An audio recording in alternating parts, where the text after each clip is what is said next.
இன்றைய முக்கிய செய்திகள். மூன்றாவது முறையாக 8ஆம் தேதி பிரதமராக பதவியேற்க மோடி திட்டம். கூட்டணி கட்சிகளின் நெருக்கடியால் ஆட்சி அமைக்க தடுமாறும் பாஜக. டெல்லியில் இந்தியா கூட்டணி தலைவர்கள் சந்திப்பு. ஆட்சி அமைக்க தேவையான நடவடிக்கைகள் குறித்து ஆலோசனை. நாட்டை வழிநடத்தும் ஆற்றலை எடுத்துக்காட்டிய 40க்கு 40 வெற்றி. மக்கள் பணி மூலம் கொண்டாட திமுகவினருக்கு ஸ்டாலின் அறிவுறுத்தல். தேசிய ஜனநாயக கூட்டணியில் தொடர்வதாக சந்திரபாபு நாயுடு விளக்கம். மக்கள் நலனுக்காக எந்த தியாகமும் செய்ய தயார் என அறிவிப்பு. 13 மாவட்டங்களில் நாளை கனமழை பெய்யும் என எச்சரிக்கை. சென்னையில் வெளுத்து வாங்கிய மழையால் விமான சேவை பாதிப்பு.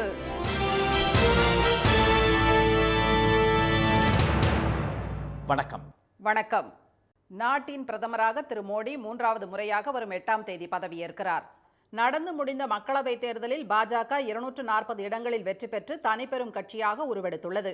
எனினும் கடந்த தேர்தலில் கிடைத்தது போல் ஆட்சி அமைக்க தேவையான தனி பெரும்பான்மை கிடைக்காததால் கூட்டணி கட்சிகளின் ஆதரவோடுதான் மீண்டும் ஆட்சி அமைக்க முடியும் என்ற நிலை ஏற்பட்டுள்ளது. இந்தியா கூட்டணி கட்சிகள் பாஜகவின் பெரும்பான்மை கனவை தகர்த்து 236 இடங்களை கைப்பற்றியுள்ளன. இந்நிலையில் பிரதமர் மோடி தலைமையில் டெல்லியில் உள்ள அவரது இல்லத்தில் மத்திய அமைச்சரவை கூட்டம் இன்று நடைபெற்றது.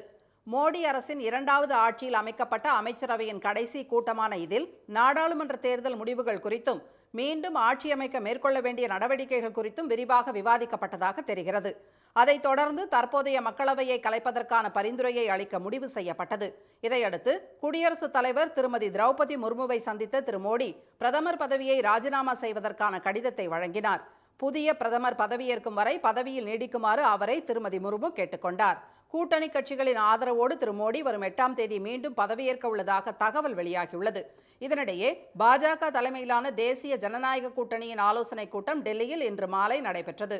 கூட்டத்தில் பிரதமர் திரு மோடி, மூத்த அமைச்சர்கள் திரு அமித்ஷா, திரு ராஜ்நாத் சிங் உள்ளிட்ட பாஜக தலைவர்களும் கூட்டணி கட்சி தலைவர்களும் கலந்து கொண்டனர். பாஜக ஆட்சி அமைப்பதற்கான அச்சாணியாக கருதப்படும் பீகார் முதலமைச்சர் திரு நிதிஷ்குமார், ஆந்திர முதலமைச்சராக பதவியேற்க உள்ள தெலுங்கு தேசம் கட்சியின் தலைவர் திரு சந்திரபாபு நாயுடு, ஜனசேனா தலைவர் பவன் கல்யாண், மதசார்பற்ற ஜனதா தளம் கட்சி தலைவர் திரு குமாரசாமி ஆகியோரும் பங்கேற்றனர். அப்போது 3வது முறையாக பாஜக தலைமையில் ஆட்சி அமைப்பதற்கான வழிமுறைகள் குறித்து ஆலோசிக்கப்பட்டது. பாஜகவின் ஆட்சி கனவை நிறைவேற்றிட கூட்டணி கட்சிகள் பல்வேறு நிபந்தனைகளை விதித்து வருவதாக கூறப்படுகிறது. மத்திய அமைச்சரவையில் கேபினெட் அந்தஸ்தில் 3 அமைச்சர் பதவிகளை ஐக்கிய ஜனதாதளம் கேட்பதாக கூறப்படுகிறது.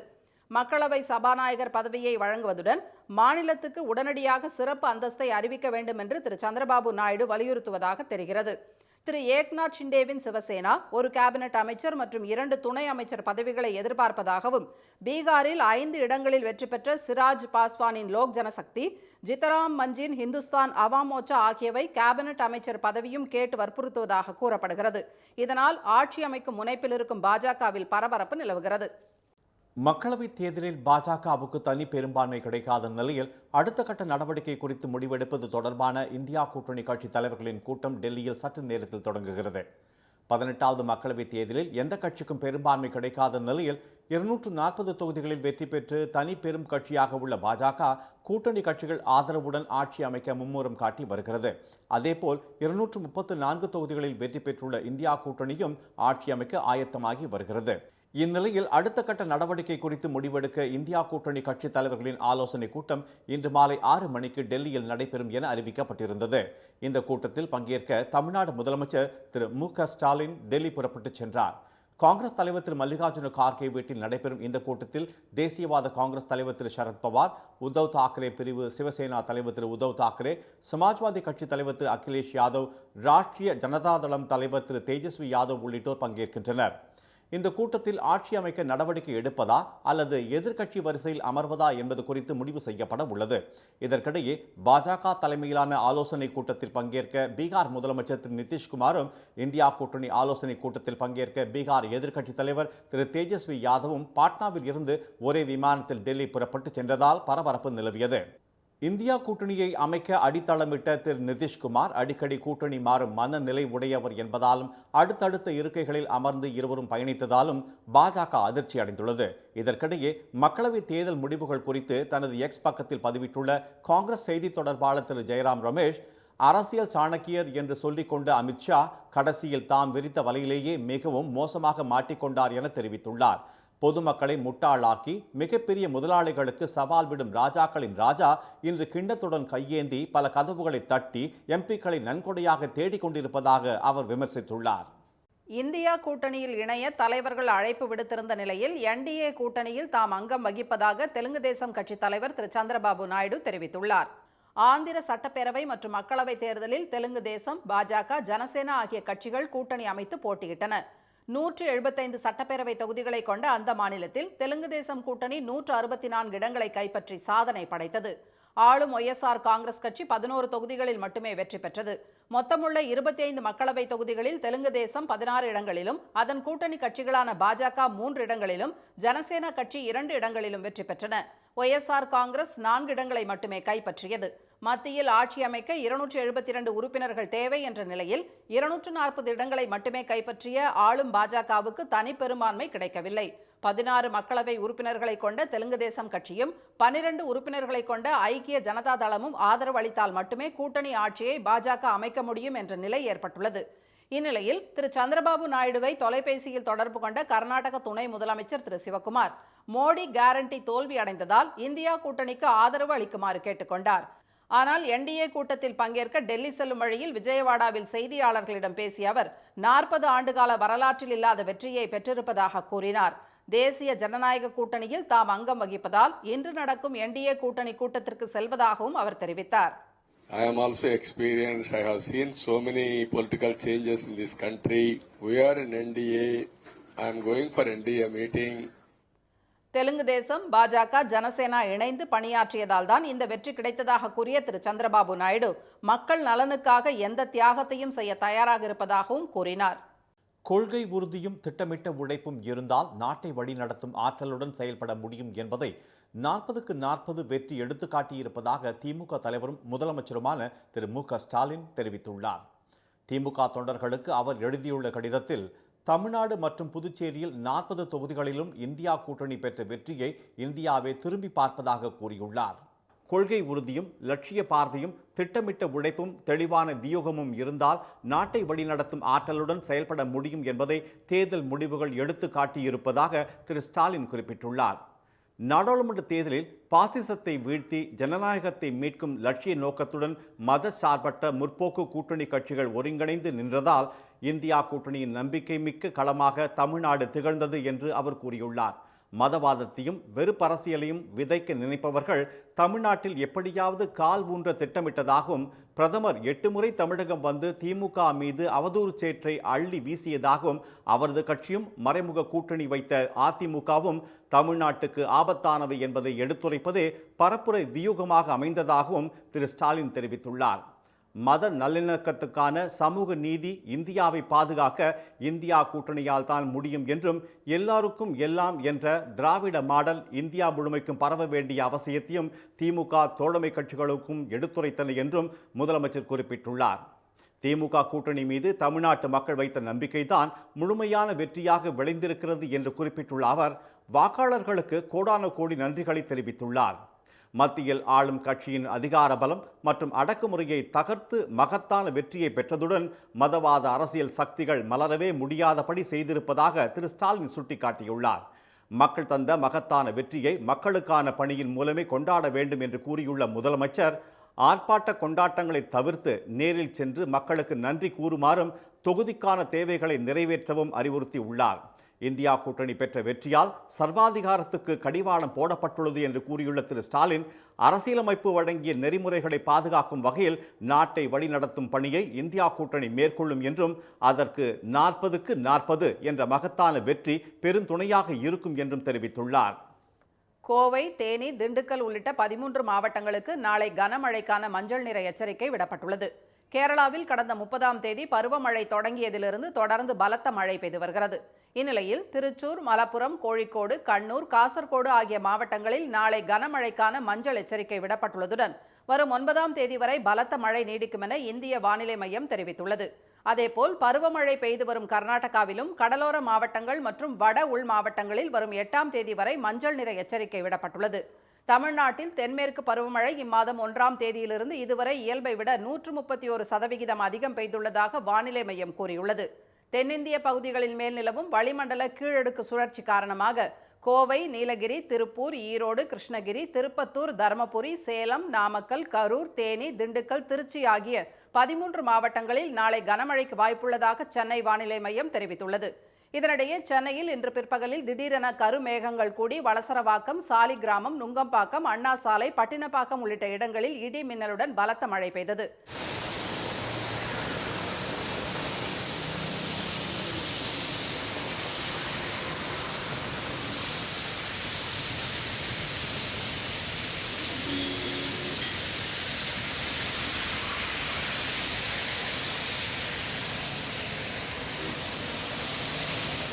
பெருங்களத்தூர், தாம்பரம், குரோம்பேட்டை, மேடவாக்கம், பள்ளிக்கரணை உள்ளிட்ட புறநகர் பகுதிகளிலும் கனமழை கொட்டியது.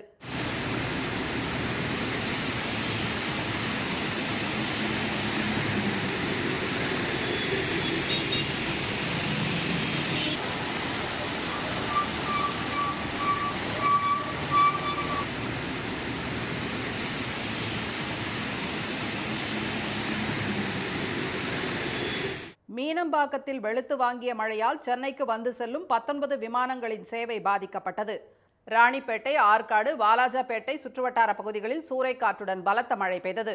வேலூரில் கொட்டிய மழையால் தாழ்வான இடங்களில் தண்ணீர் தேங்கியது. இதனால் வாகன ஓட்டிகள் அவதிக்குள்ளாயினர்.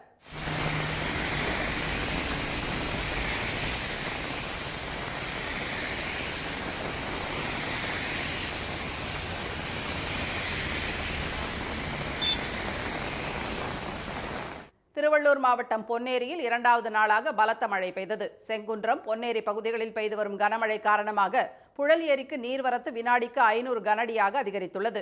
21 அடி உயரமுள்ள புழல் ஏரியில் 19 அடிக்கு மேல் தண்ணீர் உள்ளதால் கடல் போல் காட்சியளிக்கிறது. ஒடிசா சட்டப்பேரவை தேர்தலில் பிஜு ஜனதாதளம் தோல்வியடைந்ததை அடுத்து திரு நவீன் பட்நாயக் முதலமைச்சர் பதவியை இன்று ராஜினாமா செய்தார். மக்களவைத் தேர்தலுடன் அந்த மாநிலத்தில் மொத்தம் உள்ள 147 தொகுதிகளுக்கான தேர்தலும் நடைபெற்றது. 2000 ஆண்டு முதல் ஆட்சியின் சாதனைகளை கூறி பிஜு ஜனதாதளம் பிரச்சாரம் செய்த நிலையில் அக்கட்சியின் முக்கிய நிர்வாகியான தமிழ்நாட்டைச் சேர்ந்த திரு வி.கே. பாண்டியனை குறிவைத்து பிரதமர் திரு மோடி, திரு அமித்ஷா உள்ளிட்ட பாஜகவினர் கடுமையாக விமர்சித்தனர். இந்நிலையில் சட்டமன்ற தேர்தலில் பதிவான வாக்குகள் நேற்று எண்ணப்பட்டு முடிவுகள் அறிவிக்கப்பட்டன. பெரும்பான்மைக்கு 74 இடங்கள் தேவை என்ற நிலையில் பாஜக 78 இடங்களில் வெற்றி பெற்றுள்ளது. 24 ஆண்டுகளாக முதலமைச்சராக பதவியில் இருந்த திரு நவீன் பட்நாயக்கின் பிஜு ஜனதாதளம் 51 தொகுதிகளில் மட்டுமே வென்றது. காங்கிரஸ் 14 தொகுதிகளிலும், மார்க்சிஸ்ட் கம்யூனிஸ்ட் கட்சி 1 தொகுதியிலும் வெற்றி பெற்றுள்ளன. 2 தொகுதிகளில் போட்டியிட்ட திரு நவீன் பட்நாயக் ஹிஞ்சிலி தொகுதியில் வென்றாலும் காந்தபாஞ்சி தொகுதியில் பாஜக வேட்பாளர் திரு லக்ஷ்மண் பாக்கிடம் தோல்வியடைந்தார். இந்த தேர்தலில் வெற்றி பெற்று மீண்டும் முதலமைச்சராக இருந்தால் நாட்டின் நீண்டகால முதலமைச்சர் என்ற சிக்கிம் முன்னாள் முதலமைச்சர் திரு பவன்குமார் சாங்லியின் சாதனையை திரு நவீன் பட்நாயக் முறியடித்திருப்பார். 24 ஆண்டு கால பிஜு ஜனதாதளத்தின் ஆட்சி முடிவுக்கு வந்துள்ள நிலையில் தமது ராஜினாமா கடிதத்தை ஆளுநர் திரு ரகுபர் தாஸிடம் இன்று திரு நவீன் பட்நாயக் அளித்தார். தாம்பரம் ரயில் நிலையத்தில் 4 கோடி ரூபாய் பறிமுதல் செய்யப்பட்ட வழக்கில் தமிழ்நாடு பாஜக நிர்வாகி திரு கேசவ விநாயகத்திடம் 5 மணி நேரம் சிபிசிஐடி போலீசார் விசாரணை நடத்தினர். நெல்லை தொகுதி வாக்காளர்களுக்கு விநியோகம் செய்ய பாஜக வேட்பாளர் திரு நயினார் நாகேந்திரனின் உதவியாளர்கள் 3 பேர் ரயிலில் கொண்டு சென்ற 4 கோடி ரூபாய் தாம்பரம் ரயில் நிலையத்தில் கடந்த மாதம் சிக்கியது. இந்த வழக்கில் நேரில் ஆஜராகி விளக்கம் அளிக்க திரு நயினார் நாகேந்திரன் ஹோட்டல் ஊழியர்கள், பாஜக மாநில நிர்வாகி திரு கேசவ விநாயகம் உள்ளிட்டோருக்கு சிபிசிஐடி போலீசார் சம்மன் அனுப்பியிருந்தனர். ஜூன் 4ஆம் தேதிக்கு பிறகு ஆஜராக திரு கேசவ விநாயகம் அனுமதி கோரியிருந்தார். இதனிடையே சம்மனை ரத்து செய்ய கோரி அவர் தரப்பில் சென்னை உயர்நீதிமன்றத்தில் தாக்கல் செய்யப்பட்ட மனுவை விசாரித்த நீதிமன்றம் விசாரணைக்கு அழைத்தால் நேரில் ஆஜராக வேண்டும் என உத்தரவிட்டது. அதன்படி எழும்பூரில் உள்ள சிபிசிஐடி அலுவலகத்தில் தனது வழக்கறிஞருடன் ஆஜரான திரு கேசவ விநாயகத்திடம் 5 மணி நேரம் விசாரணை நடைபெற்றது. இதனிடையே இந்த வழக்கில் திரு நயினார் நாகேந்திரனின் ஹோட்டல் ஊழியர்கள் சதீஷ், நவீன், பெருமாள் ஆகிய 3 பேர் மீதான வழக்கை ரத்து செய்ய உயர்நீதிமன்றம் மறுத்துவிட்டது. சிபிசிஐடி அனுப்பிய சம்மனுக்கு நேரில் ஆஜராகி விளக்கம் அளிக்கும்படி மூவருக்கும் நீதிபதி திரு ஜெயச்சந்திரன் உத்தரவிட்டார்.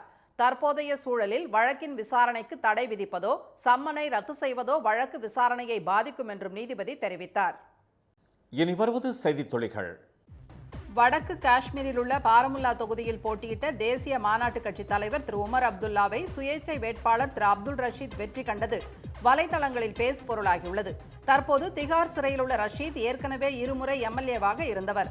இம்முறை அவர் திரு உமர் அப்துல்லாவை எதிர்த்து சுயேட்சையாக போட்டியிட்டு 1 லட்சம் வாக்குகள் வித்தியாசத்தில் வெற்றி பெற்றுள்ளார். சர்வாதிகார வெறிக்கு அணை போடப்பட்டு விட்டாலும் அந்த அணை முழுமையாவதற்கு முழு கவனமும் அரசியல் வியூகமும் தேவை என்று திராவிடர் கழக தலைவர் திரு கி வீரமணி எச்சரித்துள்ளார். அதற்கு தமிழ்நாடும் அதன் மதியூகியான திமுக தலைவர் திரு ஸ்டாலினும் கலங்கரை வெளிச்சமாக இருப்பார்கள் என்று அவர் நம்பிக்கை தெரிவித்துள்ளார்.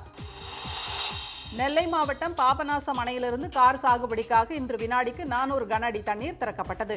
மாவட்ட ஆட்சியர் திரு கார்த்திகேயன் அணையிலிருந்து தண்ணீரை திறந்து வைத்தார். இதன் மூலம் வடக்கு கோடை மேலழகியான், தெற்கு கோடை மேலழகியான், நதியுண்ணி, கண்ணடியான் கால்வாய் ஆகிய கால்வாய்களின் மூலம் 18,090 ஏக்கர் விவசாய நிலம் பயன்பெறும். அம்பாசமுத்திரம், சேரன் மகாதேவி ஆகிய வட்டங்களை உள்ளடக்கிய கிராமங்களும் பயன்பெறும். 2 தொகுதிகளில் தனிச்சின்னத்தில் நின்று வெற்றி பெற்றதன் மூலம் விடுதலை சிறுத்தைகள் கட்சி அங்கீகரிக்கப்பட்ட மாநில கட்சியாக மாறுகிறது. சட்டப்பேரவைத் தேர்தலில் 6% வாக்குகள் பெறுவதுடன் 2 இடங்களில் வெற்றி பெற வேண்டும். நாடாளுமன்ற தேர்தலில் 1 தொகுதியிலாவது வெற்றி பெற்றிருக்க வேண்டும் என்ற விதிகளின் அடிப்படையில் தேர்தல் ஆணையம் மாநில கட்சிக்கான அங்கீகாரத்தை வழங்குவது குறிப்பிடத்தக்கது. ராமர் கோயில் கட்டப்பட்ட அயோத்தி பைசாபாத் தொகுதியின் வெற்றியே இந்தியா சொல்லும் செய்தி என்று மதுரை மார்க்சிஸ்ட் எம்பி திரு சு வெங்கடேசன் தெரிவித்துள்ளார். எக்ஸ் வலைதள பதிவில் இதனை தெரிவித்துள்ள அவர், அங்கு பொது தொகுதியில் நின்ற சமாஜ்வாதி கட்சியின் தலித் வேட்பாளர் திரு அவதேஷ் பிரசாத் மாபெரும் வெற்றி பெற்றுள்ளதாகவும், மதவெறி அரசியலின் அடையாளமாக்கப்பட்ட அயோத்தி சமத்துவத்தின் அடையாளமாக திகழ்வதாகவும் கூறியுள்ளார். ஒரே நாடு, ஒரே மொழி, ஒரே மதம், ஒரே கலாச்சாரம் என்று ஒற்றை இந்துத்துவ தேசியவாதத்தை நிலைநிறுத்த முயன்றவர்களுக்கு மக்களவைத் தேர்தலில் சரியான அடி விழுந்திருப்பதாக மதிமுக பொதுச் செயலாளர் திரு வைகோ தெரிவித்துள்ளார். அவர் விடுத்துள்ள அறிக்கையில், மதவெறி பாசிச சக்திகளுக்கு தமிழ்நாட்டில் இடமில்லை என்பதை உறுதி செய்யும் விதமாக தமிழ்நாட்டு மக்கள் மீண்டும் தீர்ப்பளித்திருப்பதாக கூறியுள்ளார். திண்டுக்கல் மாவட்டம் வத்தலகுண்டுவில் பகலில் கொத்தனாராக வேலை பார்த்துக் கொண்டே இரவில் இருசக்கர வாகன திருடனாக கைவரிசை காட்டி வந்த ஆண்டிப்பட்டியைச் சேர்ந்த மாடசாமி என்பவரை போலீசார் மடக்கி பிடித்தனர். அப்பகுதியில் கடந்த 2 வாரங்களாக இருசக்கர வாகனங்கள் அதிக அளவில் திருட்டு போன நிலையில் சிசிடிவி காட்சிகள் அடிப்படையில் மாடசாமியை பிடித்த போலீசார் அவரிடமிருந்த 8 இருசக்கர வாகனங்களை பறிமுதல் செய்து சிறையில் அடைத்தனர். இன்றைய வர்த்தக முடிவில் மும்பை பங்குச்சந்தை குறியீட்டு எண் சென்செக்ஸ் 2,303 புள்ளிகள் அதிகரித்து 74,382 புள்ளிகளாக உள்ளது. தேசிய பங்குச்சந்தை குறியீட்டு நிப்டி 736 புள்ளிகள் உயர்ந்து 22,620 புள்ளிகளில் நிறைவடைந்தது. சென்னையில் இன்று ஆபரண தங்கத்தின் விலை சவரனுக்கு 160 ரூபாய் குறைந்து ஒரு சவரன் 53,800 ரூபாயாகவும், 1 கிராம் 6,725 ரூபாயாகவும் உள்ளது. வெள்ளி விலை கிராமுக்கு 2 ரூபாய் 30 காசுகள் சரிந்து 96 ரூபாய் 20 காசுகளாக உள்ளது. மீண்டும் இன்றைய முக்கிய செய்திகள். கூட்டணி கட்சிகளின் ஆதரவுடன் வரும் 8ஆம் தேதி மோடி பிரதமராக பதவியேற்க உள்ளதாக தகவல் வெளியாகியுள்ளது. அடுத்த கட்ட நடவடிக்கை குறித்து முடிவெடுப்பது தொடர்பான இந்தியா கூட்டணி கட்சி தலைவர்களின் கூட்டம் டெல்லியில் சற்று நேரத்தில் தொடங்குகிறது. கொள்கை உறுதியும் திட்டமிட்ட உழைப்பும் இருந்தால் நாட்டை வழிநடத்தும் ஆற்றலுடன் செயல்பட முடியும் என்பதை 40க்கு 40 வெற்றி எடுத்து காட்டியுள்ளதாக ஸ்டாலின் தெரிவித்துள்ளார். இத்துடன் இந்த செய்திகள் நிறைவடைந்தன. மீண்டும் சன் டிவியில் செய்திகள் காலை 7:30 மணிக்கு. செய்திகளை உடனுக்குடன் தெரிந்து கொள்ள சன் நியூஸ் தொலைக்காட்சியை பாருங்கள். வணக்கம். வணக்கம்.